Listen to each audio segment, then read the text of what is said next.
Hello दोस्तों,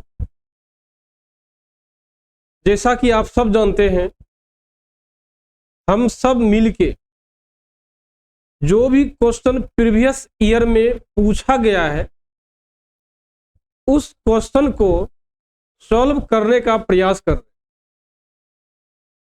अभी तक 2022, 2021, 2020, 2019 यहां तक क्वेश्चन को सॉल्व कर चुके हैं। आज हम लोग स्टार्ट करने जा रहे हैं 2018 में जो भी क्वेश्चन बिहार पॉलिटेक्निक में पूछा गया है उसको एक्सप्लेनेशन के साथ सॉल्व करेंगे और हम लोग ये देखेंगे कि क्वेश्चन किस पॉइंट से आ रही है और हम लोग ये भी देखेंगे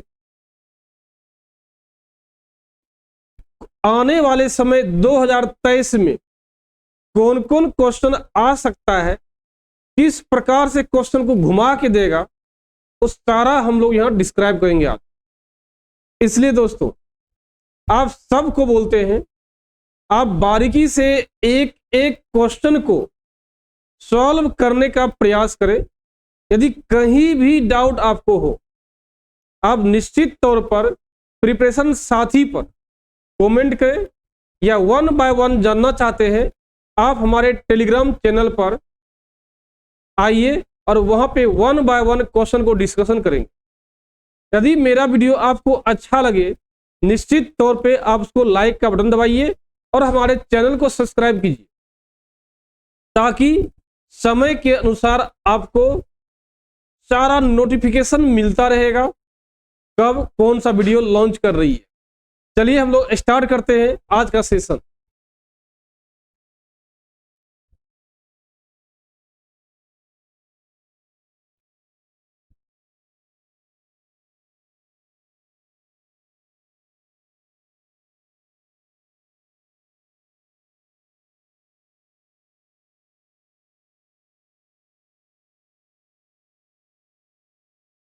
देखिए, पहला क्वेश्चन आपके स्क्रीन पर है।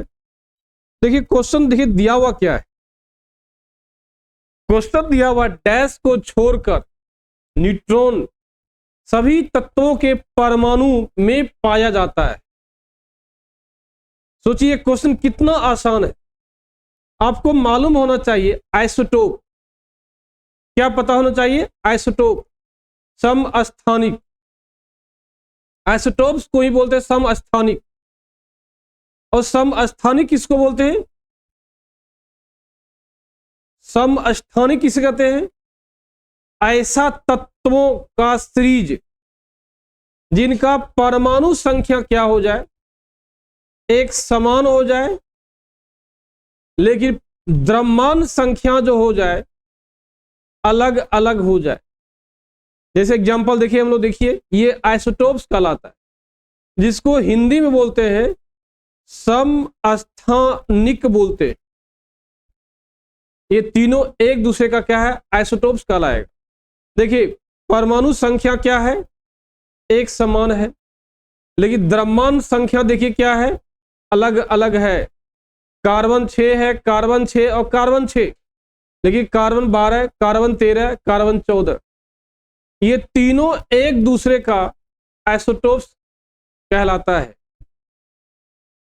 तो इसी प्रकार हाइड्रोजन आप सुने होंगे, हाइड्रोजन के बारे में आप सुने होंगे कि हाइड्रोजन का भी 3 आइसोटोप्स होता है। एक होता है हाइड्रोजन H11, एक होता है H12, एक होता है H13। ये तीनों एक दूसरे का आइसोटोप्स कहलाती है। यदि इन तीनों में इलेक्ट्रॉन, प्रोटॉन, न्यूट्रॉन निकालते हैं, आप क्लियर देखिएगा, ये जो H11 है इसमें किसी भी प्रकार का न्यूट्रॉन नहीं है, जिसका नाम है क्या है? प्रोटियम। क्या नाम है?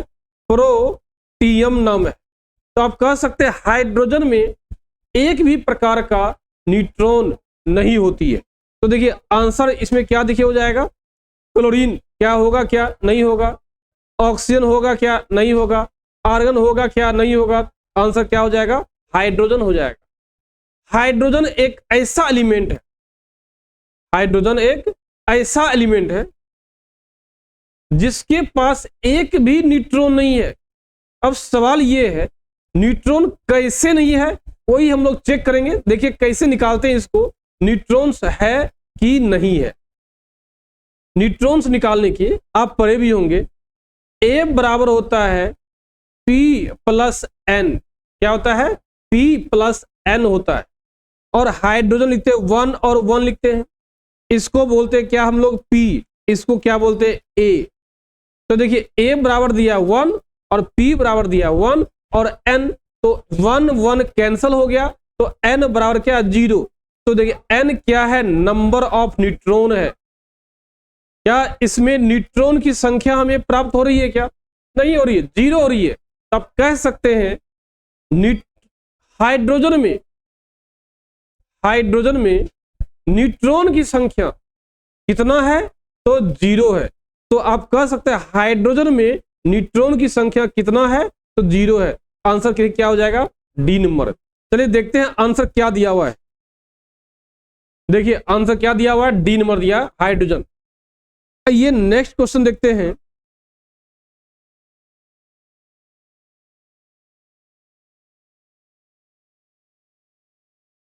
परमाणु के एक नाभिक कण प्रोटॉन की खोज किसने किया। देखिए सेंटेंस को कैसे घुमाया वो सीखिए आप। परमाणु के एक नाभिक कण, सिंपल सी बात है, परमाणु के नाभिक, जैसे ये मान लीजिए परमाणु है, ये क्या है, परमाणु है। परमाणु के अंदर में ये क्या है, नाभिक है। ये हम क्या मानते हैं, नाभिक है, नाभिक है। अब सवाल है नाभिक है, इस नाभिक में क्या क्या रहता है। तो आप जानते हैं नाभिक में न्यूट्रॉन होता है और प्रोटॉन रहता है। आप ये भी जानते होंगे प्रोटॉन पर चार्ज होता है प्लस, लेकिन न्यूट्रॉन पर चार्ज होता है 0, हम जानते भी हैं। तो सवाल है आपसे पूछा गया नाभिक में जो कण प्रोटॉन है उसका डिस्कवर कौन किया है। तो आपको पता होना चाहिए, मैंने बताया था बेसिक क्लास में, न्यूट्रॉन का डिस्कवर किया था जेम्स चैडविक। कौन क्या था, चैडविक क्या था। मैंने आपको बताया था क्लास में। प्रोटॉन का डिस्कवर किया था कौन, प्रोटॉन का डिस्कवर किया था आपका रदर, सॉरी इसमें जो देखिए ऑप्शन दिया हुआ है ना, प्रोटॉन का डिस्कवर किया था गोल्ड स्टीन। गोल्ड स्टीन क्या था, कौन क्या था, गोल्ड स्टीन क्या था। जरा सोचिए, परमाणु के एक नाभिक कण है प्रोटॉन, जिसका खोज किसने किया था। तो सवाल यह है आपको नाभिक का खोज नहीं पूछा जा रहा है, आपसे पूछा जा रहा है परमाणु के एक नाभिक कण प्रोटॉन की खोज किसने किया था। तो प्रोटॉन की खोज किसने किया था, गोल्ड स्टीन ने किया था। किसने किया था, प्रोटॉन का खोज, मैं डाटा लिख देता हूं था, याद रखिएगा आप सब। देखिए कौन किसका खोज किया था।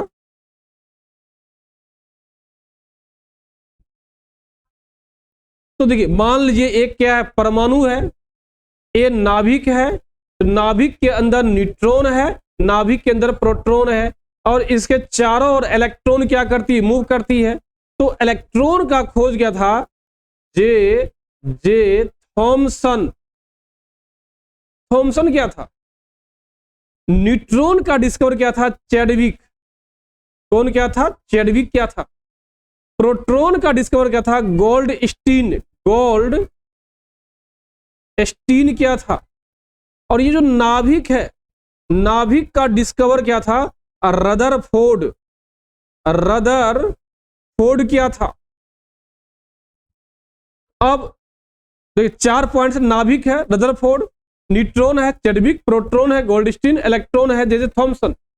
अब क्वेश्चन आपसे ये पूछा जा रहा है प्रोटॉन का डिस्कवर किसने किया था। तो प्रोटॉन का डिस्कवर क्या था, गोल्ड स्टीन किया था। याद रखिए दोस्त, कौन क्या था, गोल्ड स्टीन किया था। गोल्ड स्टीन किया था। तो देखिए आंसर देखिए क्या दिया हुआ है, देखिए आंसर दिया रदरफोर्ड। जबकि ये मिसप्रिंट हो गया है, रदरफोर्ड नहीं होगा। आंसर क्या होगा? गोल्डस्टीन होगा, हमेशा भी याद रखिएगा। तो ये डाटा शायद आपको याद होना चाहिए। न्यूट्रॉन डिस्कवर चेडविक क्या था, प्रोटॉन गोल्डस्टीन क्या था, इलेक्ट्रॉन जे थॉमसन क्या था, नाभिक का रदरफोर्ड क्या था। आइए नया क्वेश्चन देखिए क्या है।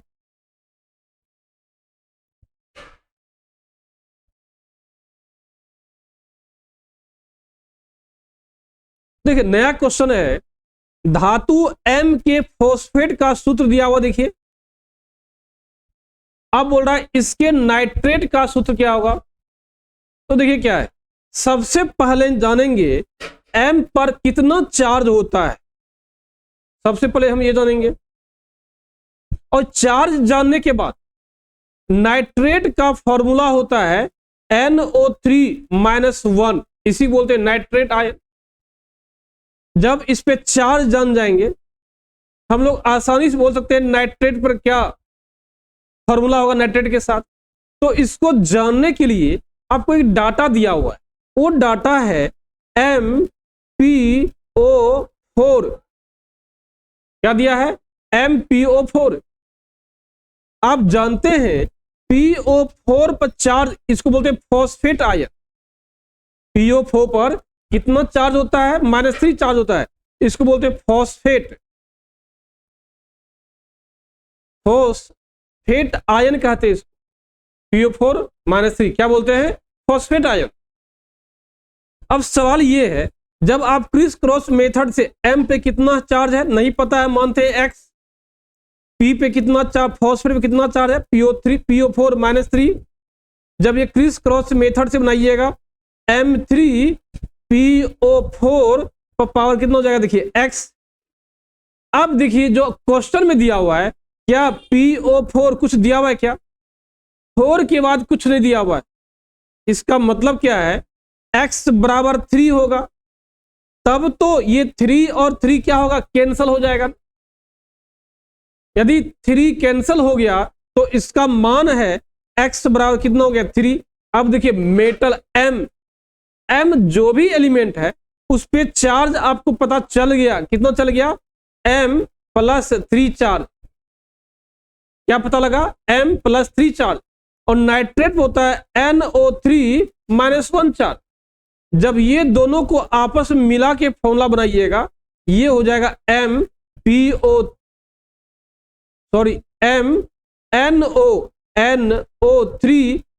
पर पावर कितना हो जाएगा? 3।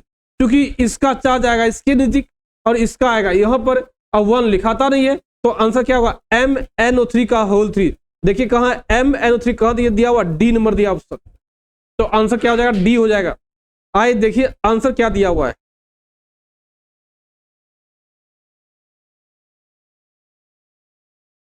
सॉरी दोस्त, ये भी आपका आंसर गलत दिया हुआ है।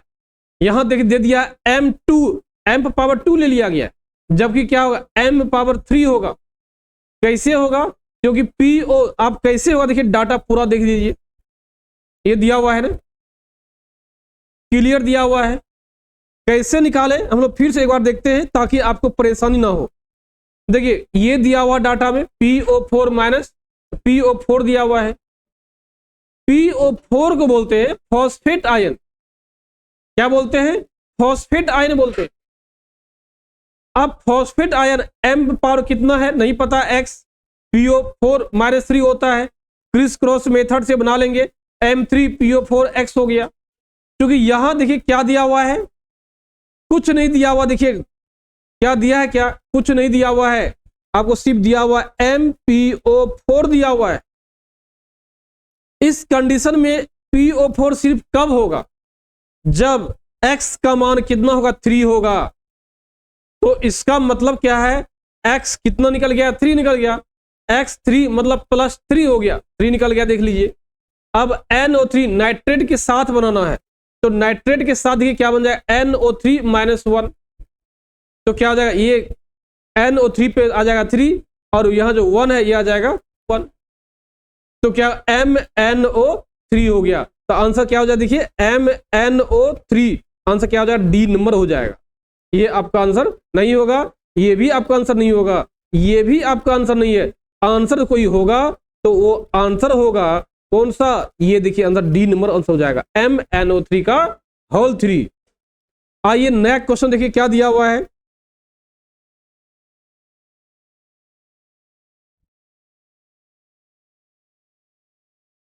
देखिए दोस्त, दो परमाणु के बीच सहसंयोजक बॉन्ड निम्न में किसके द्वारा बनाया जाता है। सहसंयोजक बॉन्ड का मतलब होता है दोस्तों, आप इसको पढ़े भी होंगे, सहसंयोजक बॉन्ड का इंग्लिश होता है कोवैलेंट। क्या होता है, कोवैलेंट बॉन्ड होता है। अब कोवैलेंट बॉन्ड कितना प्रकार का होता है आप पढ़े होंगे, सिंगल कोवैलेंट बॉन्ड, आप पढ़े होंगे डबल कोवैलेंट बॉन्ड, आप पढ़े होंगे ट्रिपल कोवैलेंट बॉन्ड। तो सिंगल कोवैलेंट बॉन्ड में एक लाइन होता है, डबल कोवैलेंट बॉन्ड में 2 लाइन होता है, ट्रिपल कोवैलेंट बॉन्ड में कितना लाइन होता है, 3 होता है। तो एक लाइन रहेगा तो कहलाएगा सिंगल कोवैलेंट बॉन्ड है। इसी बोलते एकल एकल सह संयोजक बंधन, इसको बोलते हैं हम लोग क्या, डबल कोवैलेंट बॉन्ड, द्वि सह संयोजक बंधन। तीसरा देखिए होता है ट्रिपल कोवैलेंट बॉन्ड, क्या होता है, ट्रिपल मिस्त्री सह संयोजक बंधन, ये होता है ना। तो देखिए कौन बॉन्ड क्या है समझ गए हम लोग, लेकिन क्वेश्चन ये नहीं पूछ रहा है, ये तो बेसिक इंफॉर्मेशन आपको जानना चाहिए था जो कि हम बताने का कोशिश किए। क्वेश्चन देखिए ये पूछ रहा है आपसे है,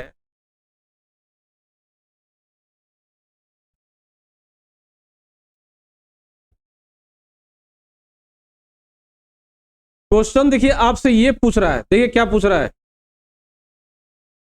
क्वेश्चन पूछ रहा है दो परमाणु के बीच सहसंयोजक बंधन बनता है। चलिए 2 परमाणु हाइड्रोजन लेते हैं, ये दोनों के बीच एक बॉन्ड बना जो कौन सा है, सहसंयोजक बंधन है।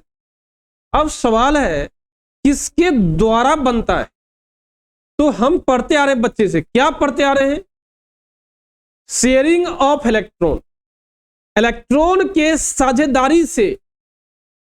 कहने मीन्स क्या, 2 हाइड्रोजन, मान ली एक हाइड्रोजन ये है और एक हाइड्रोजन ये है, इसके पास एक इलेक्ट्रॉन है और इसके पास भी क्या एक इलेक्ट्रॉन है, ये अपना एक इलेक्ट्रॉन और ये अपना इलेक्ट्रॉन एक दूसरे से क्या साझा कर लिया, साझा जैसे किया तो कोवैलेंट बॉन्ड का निर्माण हो गया।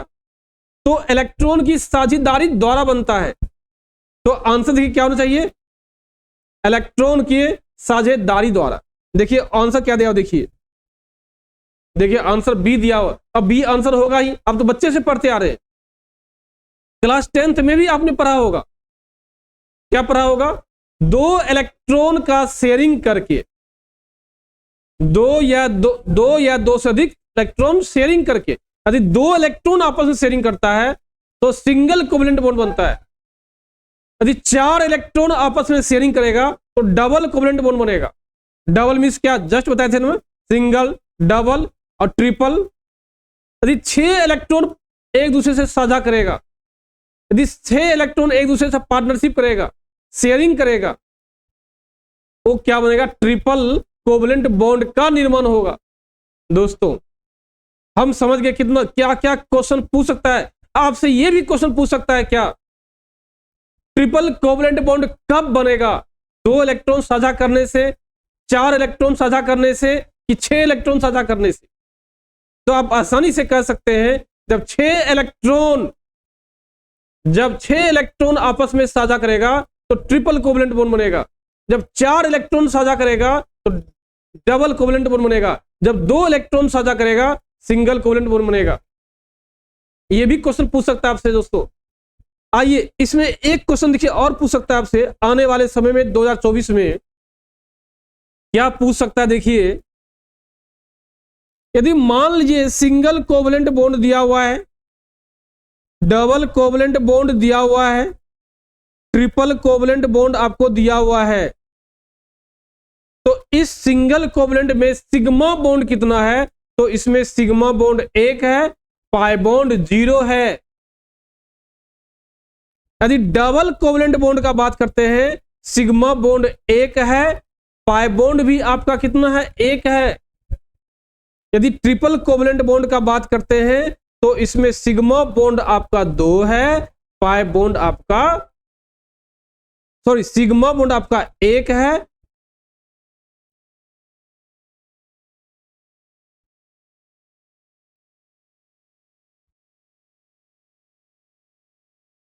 देखिए सिग्मा बॉन्ड आपका देखिए कितना है, 1 है, पाई बॉन्ड कितना है, 2 है। तो आने वाले समय 2024 में यह भी क्वेश्चन आपसे पूछा जा सकता है कि सिग्मा बॉन्ड में कितना, सिंगल कोवलेंट बॉन्ड में कितना सिग्मा बॉन्ड होता है, तो 1 होता है, पाई बॉन्ड 0 होता है। डबल कोवलेंट बॉन्ड में कितना होता है, सिग्मा बॉन्ड 1 होता है, पाई बॉन्ड 1 होता है।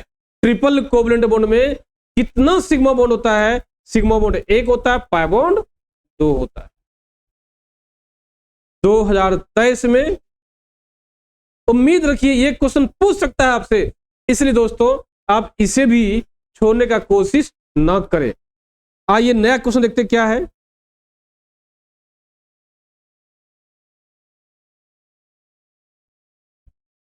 क्वेश्चन ही दे दिया है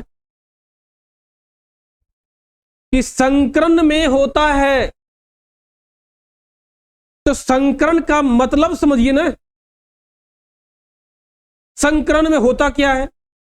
तो संकरण का मतलब है हाइब्रिडाइजेशन। क्या मतलब है, हाइब्रिडाइजेशन। यदि पूछा जाए what is the meaning of संकरण, तो आप कह सकते हैं संकरण का इंग्लिश मीनिंग है हाइब्रिडाइजेशन। अब संकरण होता क्या है, तो देखिए संकरण आप पढ़े होंगे, sp एक संकरण है, sp2 एक संकरण है, हाइब्रिडाइजेशन को बोलते हैं। sp3 एक संकरण है, sp3d एक संकरण है, sp3d2 ये भी एक संकरण है, dsp2 ये भी एक संकरण है। तो सवाल ये है, क्वेश्चन ये है, संकरण में होता क्या है। तो अब शुरू में जब मैं एटॉमिक स्ट्रक्चर परमाणु की संरचना पढ़ा रहा था, उस समय साफो साफ बोला था S, P, D और F ये चारों का चारों क्या है, कक्षक है। क्या है, कक्षक है। तो देखिए दो कक्षक आपस में मिल रहा है ना, sp देखिए एक s कक्षक 3 p कक्षक आपस में मिल गया है, तो संकरण का नियमन क्या है, sp2 देखिए एक s कक्षक दूसरा 2 गो p कक्षक आपस में मिलकर संकरण का नियमन क्या है, sp एक देखिए s कक्षक दूसरा देखिए p कक्षक दोनों मिलके संकरण का नियमन क्या है। तो दोस्तों आप कह सकते हैं संकरण क्या है, परमाणु कक्षों का योग है। दो कक्षकों को या दो से ज्यादा कक्षों को जब एक दूसरे से ऐड करते तो हम लोग संकरण कहते। तो आंसर इलेक्ट्रॉन का युग्म होगा क्या, नहीं होगा। इलेक्ट्रॉन युग्म का निष्कासन होगा क्या, नहीं होगा। कक्षकों का विघटन होगा क्या, नहीं होगा। तो आंसर क्या हो जाएगा, परमाणु कक्षकों का योग, जो कि आपका आंसर सही है। आइए देखते हैं आंसर क्या दिया हुआ है। देखिए आंसर वही दिया हुआ है, कितना देखिए आसान आंसर था और कितना चीज आपको मैं एक क्वेश्चन के अंतर्गत कितना चीज बताए आपको हूं। इसलिए बोलता हूं आप हमारे वीडियो को छोड़ने का प्रयास न करें। यदि आपने छोड़ दिया, जब बिहार पॉलिटेक्निक एग्जाम देके आइएगा आपको उस समय एहसास होगा क्या गलती आपने किया और क्या सही किया, लेकिन उस समय पछताने के अलावा आपके जीवन में कुछ नहीं होगा। तो फिर आपको एहसास होगा, आप सोचिएगा 2024 का इंतजार कीजिएगा और उस समय भी मेरा ही वीडियो पढ़ना पड़ेगा, देखिएगा। आइए नया क्वेश्चन देखते क्या है।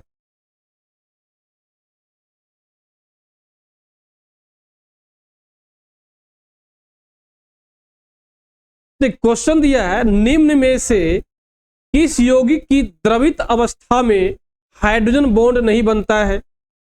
तो दोस्तों आप अच्छे से पढ़े भी, हाइड्रोजन बॉन्ड बनाता कौन है? सबसे पहले आप ये सीखिए ना, कौन एटम है जो हाइड्रोजन के साथ मिलकर हाइड्रोजन बॉन्ड बनाता है? आप पढ़े भी होंगे, फन, FON, फन। ये तीनों एलिमेंट्स हाइड्रोजन के साथ मिलकर द्रवित अवस्था में हाइड्रोजन बॉन्ड बनाता है। फन, आपको लगता है फन मीन्स मस्ती, फन मस्ती नहीं है। एफ मीन्स क्या? फ्लोरीन। एफ मीन्स क्या? फ्लोरीन। ओ मीन्स क्या? ऑक्सीजन। एन मीन्स क्या? नाइट्रोजन। ये सिर्फ और सिर्फ तीन एलिमेंट आपस में मिलकर, सॉरी, ये तीन एलिमेंट हाइड्रोजन के साथ मिलकर हाइड्रोजन बॉन्ड का निर्माण करता है। जब फ्लोरीन हाइड्रोजन के साथ मिलेगा, HF द्रवित अवस्था में क्या बनेगा? द्रवित अवस्था में हाइड्रोजन बॉन्ड बनाएगा। जब ऑक्सीजन हाइड्रोजन के साथ मिलेगा तो H2O बनेगा, और द्रवित अवस्था में क्या बनाएगा? हाइड्रोजन बॉन्ड बनाएगा। जब नाइट्रोजन हाइड्रोजन के साथ मिलता है तो NH3 का निर्माण होता है, और द्रवित अवस्था में ये भी क्या बनाती है? हाइड्रोजन बॉन्ड बनाती है। तो आप समझ गए कौन कौन हाइड्रोजन बॉन्ड बनाएगा? वाटर बनाएगा हाइड्रोजन बॉन्ड, बात सही है। HF बनाएगा हाइड्रोजन बॉन्ड, बात ये भी सही है। NH3 बनाएगा, ये भी सही है। लेकिन बेंजीन द्रवित अवस्था में हाइड्रोजन बॉन्ड का निर्माण नहीं करती है। आइए देखिए आंसर क्या दिया हुआ है। देखिए आंसर क्या दिया, बेंजीन दिया हुआ, देख लीजिए, क्लियर आंसर है। इसके बारे में और क्या क्या क्वेश्चन पूछ सकता है 2023 में, आइए देखिए। हल्का सा आपसे पूछ सकता है बेंजीन का डायग्राम क्या होता है। तो देखिए बेंजीन का डायग्राम कुछ इस प्रकार से होता है, देख लीजिए, ये होता है। आपसे पूछ सकता है बेंजीन में सिग्मा बॉन्ड कितना है और पाई बॉन्ड कितना है। तो आप जानते हैं प्रत्येक कार्बन के पास एक एक हाइड्रोजन होता है, एक एक हाइड्रोजन होता है। एक सिग्मा बॉन्ड, 2, 3, 4, 5, 6, 7, 8, 9, 10, 11, 12 सिग्मा बॉन्ड 12 होता है बेंजीन में। और पाई बॉन्ड कितना होता है? 1, 2, 3, पाई बॉन्ड 3 होता है। आपसे यह भी पूछ सकता है कार्बन कार्बन के बीच सिग्मा बॉन्ड कितना है। तो कार्बन कार्बन के बीच सिग्मा बॉन्ड की संख्या जो है, गिनिए, 1, 2, 3, 4, 5, 6, सॉरी ये नहीं होगा, 6। देख कितना हो गया? 1, 2, 3, 4, 5, 6, कितना हो गया? 6 हो गया। तो कह सकते हैं बेंजीन में कार्बन कार्बन के बीच सिग्मा बॉन्ड की संख्या 6 है। बेंजीन में ही टोटल सिग्मा बॉन्ड की संख्या कितना है? तो 12 है। अब बेंजीन में ही पाई बॉन्ड की संख्या कितना है? तो क्या है? 3 है। ये समझ गए। इस बार ये सब क्वेश्चन आ सकता है, प्लीज ये सब थोड़ा याद रखिएगा। आइए देखते हैं नया क्वेश्चन क्या दिया हुआ है।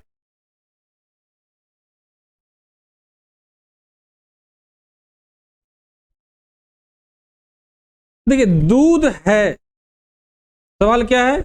दूध है। देख ऑप्शन क्या दिया, देखिए दूध है। दूध क्या है? सवाल ये है वसा में परिक्षिप्त है कि तेल में परिक्षिप्त है, जल में परिक्षिप्त है या जल में परिक्षिप्त है। तो दूध में होता क्या है पहले ये देखिए ना। दूध में होता क्या है? दूध में होता है जल। क्या होता है? जल। और दूध में होता है क्या है? प्रोटीन होता है, विटामिन होता है। तो आप कह सकते हैं जल में घुला है ना। तो जल में कौन है? परिक्षिप्त वसा है। क्या ये वसा में होगा क्या? ये तो साफो साफ नहीं होगा। तेल में होगा क्या? साफो साफ नहीं होगा। जल में परिक्षिप्त तेल, दूध में कई तेल होता है, दूध में घी होता है आप कह सकते हैं, दूध में मट्ठा होता है कह सकते हैं, दूध से पनीर बनता है जिसमें फैट होता है आप कह सकते हैं। तो आप कह सकते हैं जल में परिक्षिप्त वसा है। क्यों? मक्खन में वसा होता है, पनीर में भी वसा होता है, फैट होता है, तो जल में परिक्षिप्त वसा है। आंसर क्या हो जाएगा? ए नंबर हो जाएगा। आइए देखते हैं आंसर क्या दिया हुआ है। देखिए क्या दिया है, ए नंबर ही आपको आंसर दिया हुआ है, देख लीजिए क्लियर दिया हुआ आंसर। आइए नया क्वेश्चन देखते हैं।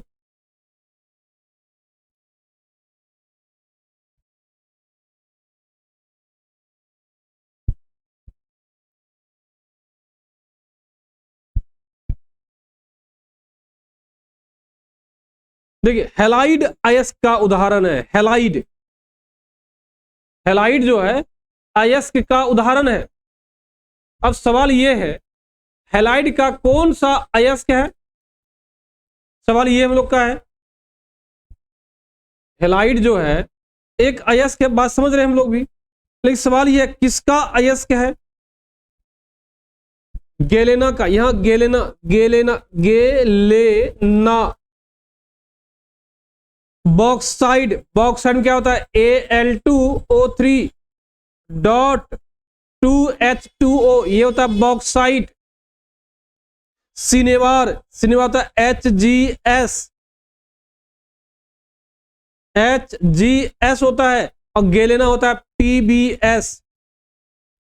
अब सवाल ये है क्रायोलाइट। क्रायोलाइट होता है Cu, क्या होता है? CuFeS2, ये क्रायोलाइट। यदि ये सब का आपको फॉर्मूला याद है, आप आसानी से डिसाइड कर सकते हैं कि हैलाइड अयस्क का उदाहरण क्या है। तो देखिए क्या इसमें हेलोजन ग्रुप है? क्या नहीं है। क्या इसमें हेलोजन ग्रुप है? हैलाइड्स आता है हेलोजन से, हैलाइड्स आती है हेलोजन से। क्या इसमें हेलोजन एलिमेंट है? क्या नहीं है। क्या इसमें हेलोजन है? क्या नहीं है। हेलोजन इसमें है। कौन एलिमेंट्स है? फ्लोरीन। देखिए क्लियर दिया है ना, फ्लोरीन। इसी फ्लोरीन के कारण आंसर क्या हो जाएगा? क्रायोलाइट। तो आप कह सकते हैं हैलाइड अयस्क उदाहरण है किसका? क्रायोलाइट का उदाहरण है। देखिए ये आपको याद करना पड़ेगा, आपसे पूछ सकता है 2023 के एग्जाम में बॉक्साइड का अयस्क का नाम लिखिए। आपको दे सकता है Al2O3.H2 दे सकता है, या इसके अलावा कुछ दे सकता है, तो आप वहां पे इसको याद रखिए। गेलेना क्या होता है? PbS। बॉक्साइड क्या होता है? Al2O3.2H2O। सिनेवार होता है HgS। क्रायोलाइट होता है CuFeS2। यही फ्लोरीन के कारण, यही फ्लोरीन के कारण आपको आंसर क्या हो जाएगा? क्रायोलाइट। क्या आंसर हो जाएगा? क्रायोलाइट आंसर हो जाएगा। आइए नया क्वेश्चन देखते हैं।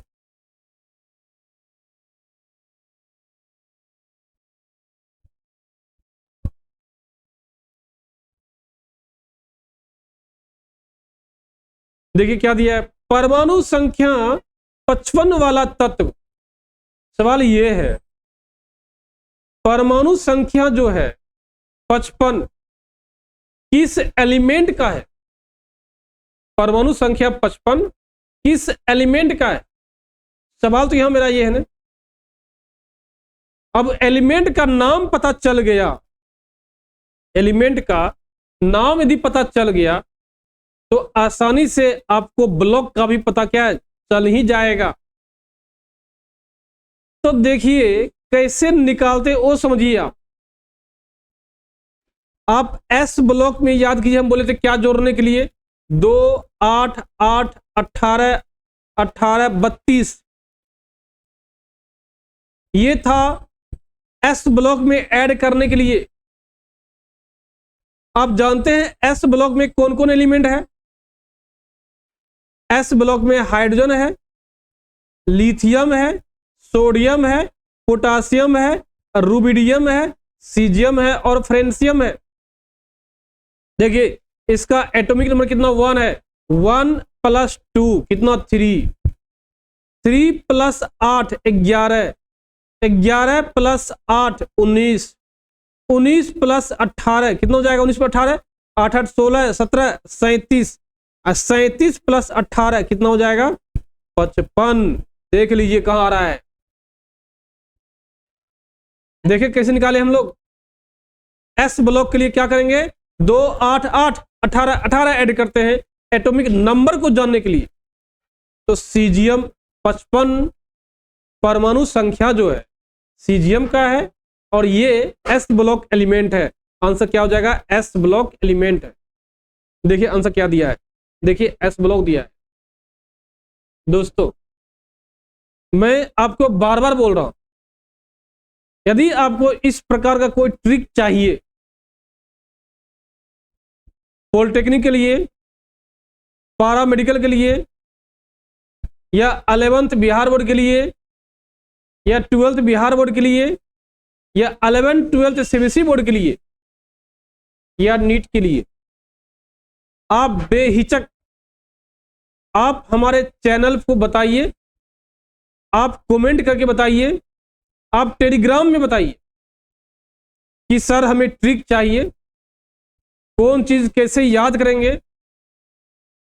निश्चिंत रहिए और मैं आपसे प्रॉमिस करता हूं सारा ट्रिक मैं आपको दे दूंगा, और ऐसा ट्रिक देंगे आप चाहे एग्जाम दीजिए पॉलिटेक्निक का, चाहे दीजिए पारा मेडिकल का, चाहे दीजिए 11th 12th का, या किसी का भी एग्जाम दीजिए, निश्चित तौर पे हर जगह इसका काम आ जाएगा। क्योंकि ये क्या है? पीरियोडिक क्लासिफिकेशन है, क्लास 10th में भी काम आता है। यदि आपको ट्रिक चाहिए तो ध्यान रखना है, क्या करना है? चैनल को सब्सक्राइब करना है और बतलाना है। आइए नया क्वेश्चन देखिए क्या है।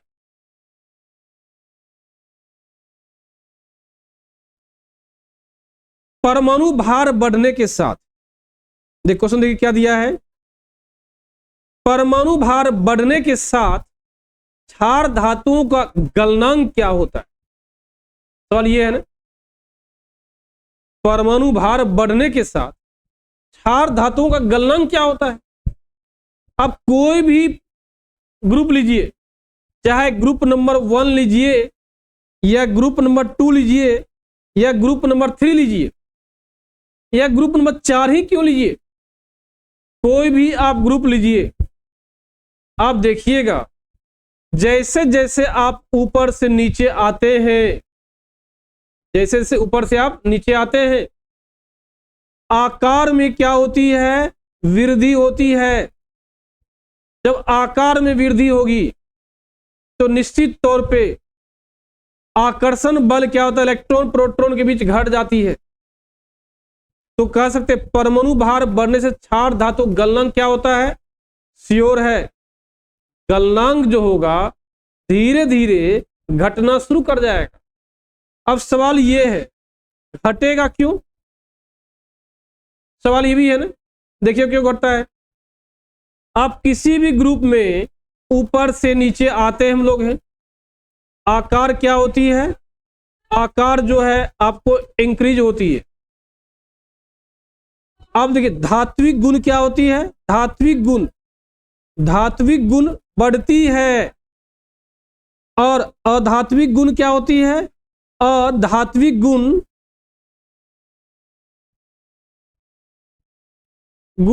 घटती है। साफ साफ बोलते हम लोग हैं, आकार बढ़ती है, धात्विक गुण बढ़ती है, और धात्विक गुण घटती है। यदि धात्विक गुण बढ़ेगा, यदि धात्विक गुण बढ़ेगा तो निश्चित तौर पे गलनांक भी क्या होगा? घटेगा। क्या होगा? घटेगा। आइए आंसर क्या हो जाएगा? बी नंबर हो जाएगा। देखिए देखिए आंसर दिया है, बी नंबर दिया हुआ है।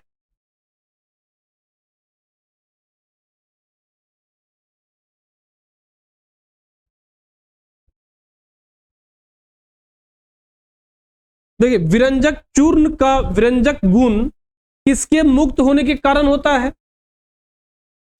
तो देखिए मैंने आपको बताया था बेसिक क्लास में, याद कीजिए, HNO3।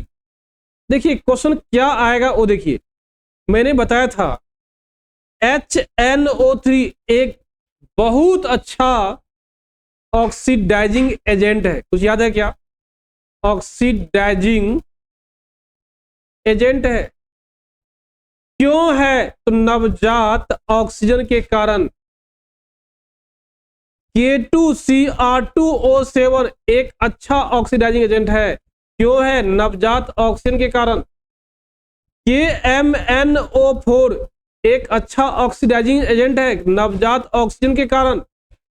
ठीक इसी प्रकार विरंजक चूर्ण का विरंजक गुण किसके मुक्त होने के कारण होता है? तो ये होता है नवजात ऑक्सीजन के मुक्त होने के कारण होता है। क्या क्लोरीन होगा? क्या नहीं होगा? आंसर होगा क्या? नहीं होगा। आंसर क्या? नवजात ऑक्सीजन। आइए नया क्वेश्चन देखते हैं।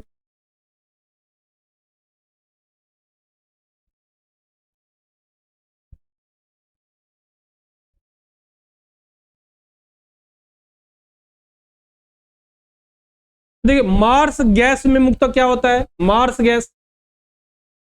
अरे मार्स गैस ध्यान रखिए, यदि बोला जाए मार्स गैस मिलता कहां है तो आप कह सकते हैं दलदली वाले क्षेत्रों में मिलता है। कहां मिलता है? दलदली दलदली वाले क्षेत्रों में मिलता है मार्स गैस। और मार्स गैस के नाम से फेमस है CH4 मीथेन गैस। तो आप कह सकते हैं मीथेन गैस को ही बोलते हैं मार्स गैस। मीथेन गैस को क्या बोलते हैं? मार्स गैस बोलते हैं, जो कि दलदली वाले क्षेत्रों में पाई जाती है। तो आप कह सकते हैं मार्स गैस में मुख्यतः होती है मीथेन होती है। आइए देखिए आंसर क्या दिया हुआ है। देखिए आंसर क्या दिया है? मीथेन ही दिया हुआ है। अरे सिंपल सी बात है, यदि मीथेन गैस होगा मीथेन ही आंसर दिया रहेगा ना। ऐसा थोड़े है होगा मीथेन गैस आंसर दिया जाए H2 गैस, जल्दी ऐसा नहीं होता है। आंसर क्या होगा? मीथेन गैस होगा। आइए देखते हैं आंसर क्या दिया। दूसरा क्वेश्चन क्या है? अल्कोहल तथा अम्ल के बीच अभिक्रिया कहलाती है। अल्कोहल तथा अम्ल के बीच अभिक्रिया कहलाती है। तो देखिए अल्कोहल याद कीजिए क्या था? C2H5OH था और अम्ल H2SO4। ये दोनों के बीच जो अभिक्रिया होती है ना उसको बोलते हैं एस्टरीकरण बोलते हैं। क्या बोलते हैं? एस्टरीकरण बोलते हैं।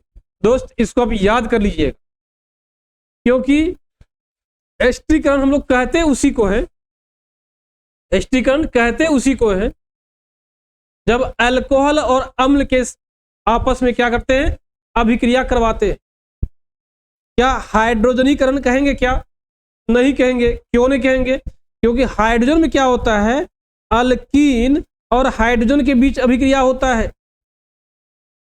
क्या होता है? अल्कीन अल्कीन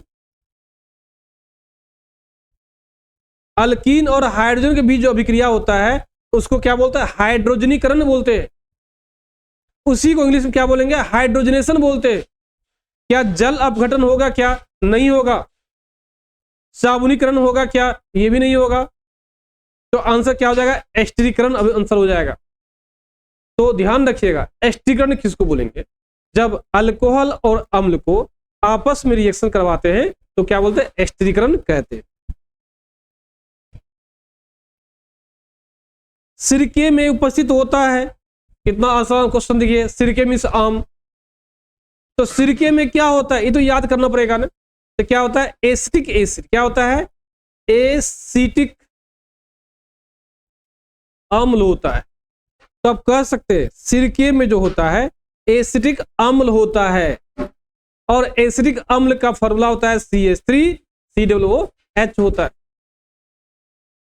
देखिए आंसर क्या दिया हुआ है। देखिए आंसर वही दिया हुआ 44 का ए होता है। देखिए आंसर दिया हुआ ए है।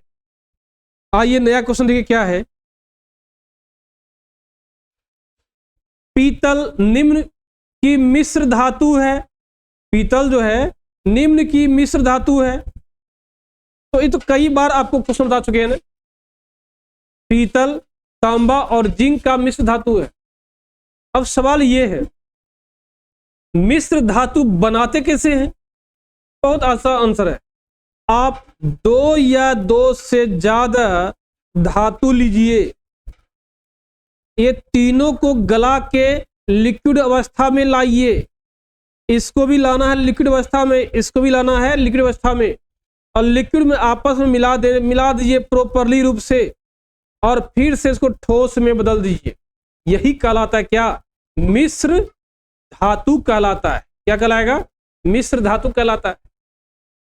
कैसे बनाते समझ गए ना? तो अब याद रखिएगा दोस्त, पीतल निम्न की मिश्र धातु है। निम्न मीन्स क्या? तांबा और जिंक का मिश्र धातु है। तो हम लोग इस सेशन में 15 क्वेश्चन देखे। 2018 में जो भी क्वेश्चन पूछा गया है, और आने वाले समय में 2023 में जो भी क्वेश्चन पूछा जाएगा, आपको हम डायरेक्शन दे दिए। इसलिए आप हमारे वीडियो को शुरू से अंत तक देखने का प्रयास करें, ताकि जो भी क्वेश्चन 2023 में 24 में आने की 23 में आने की संभावना है, इस बार आपको हम गाइड कर रहे हैं। आप देखिएगा 2023 में वही क्वेश्चन आएगा जो आपको हम गाइड कर रहे हैं।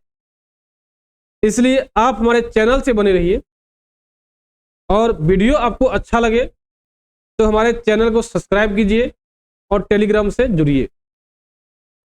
कहीं भी आपको दिक्कत हो तो आप लगातार कमेंट कीजिए, और निश्चित तौर पे जितना जल्दी हो सके उसका सॉल्यूशन आपको हम दे देंगे। तब तक के लिए बाय, जय हिंद।